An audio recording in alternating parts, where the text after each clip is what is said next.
Hi, I'm Caroline, and today I'm going to talk about the need to think of freedom as a political value, but as a dynamic and ambiguous abstract concept rather than merely defining it under one common definition.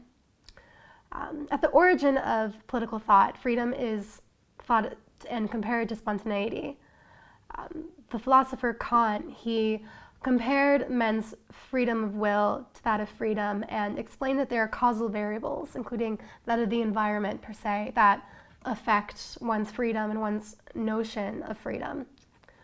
Today I want to discuss freedom as a political value. To put this into context, other political values are equality and justice, and political values can be studied through political disagreements, and a political disagreement can be examined through what we call application. This implies what happens on the ground, and I want to stress that considering the idea of application, we cannot merely study a concept that is as ambiguous and as abstract as freedom under the guise of a written constitution. Anyway, when we think of freedom, we often think of what we want to accomplish, and limitations on freedom can easily help others to think of what constitutes an appropriate desire. When we think of freedom, we also think of an appropriate desire, and there also exists excessive desire, inappropriate desire that does not take into account the interests of others. Criticisms of freedom often arise when constraints are put on freedom, but in reality, these constraints and these limitations allow others to gather a comprehensive understanding of what their freedom is and what their capabilities are. And when we think of freedom, we often think of a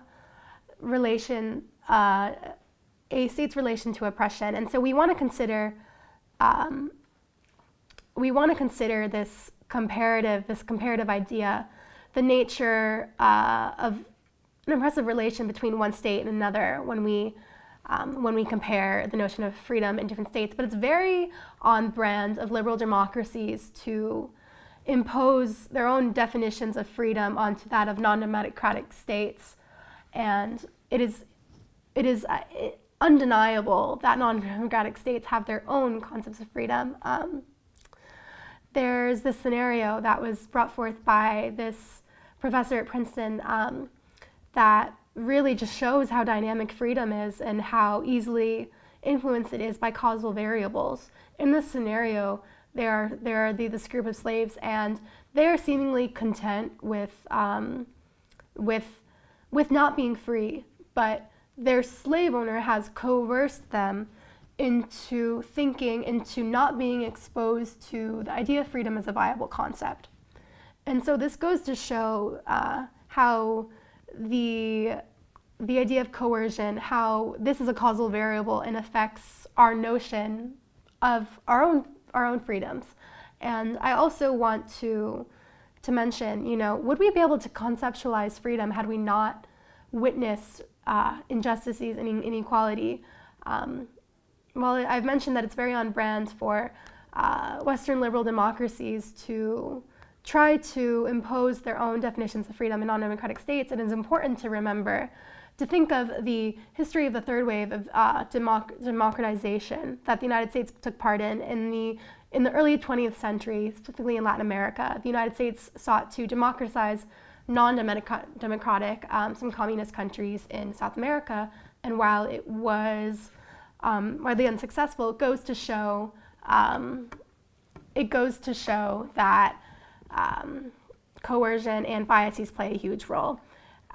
We are biased, and I am biased, and you are biased, and we often impose our own expectations that are aligned with our political ideologies on the idea of freedom in other states. I'm going to briefly talk about the history of freedom in the Middle East. In the beginning of the 7th century, when Islam first emerged, a central tenet of it was equality, and the Quran also laid forth guidelines for local rulers on how to rule. And a central tenet also as well was to rule according to the divine law. And while establishing a duty to obey, there also was established a duty to disobey. And in reality, this allowed for more of a right to revolution than in Western liberal democracies. When French general Napoleon Bonaparte conquered Egypt, he did so under the name of liberty and equality, but this confused many Egyptians because the Arabic term for freedom, Hurriya, confused my pronunciation, was not politicized. And so it was deduced that the Western idea of government could be separated into freedom and slavery, whereas in the Arab world and historically, it was thought of as good government versus bad government. And while historically means of government in governing in the Middle East took a turn towards authoritarianism, ensuing pieces of literature were on the idea for order, it became very on brand for Western liberal democracies to criticize this order. And so it's inevitable that Western political thought surrounding the concept of freedom is very different than that in non-democratic states.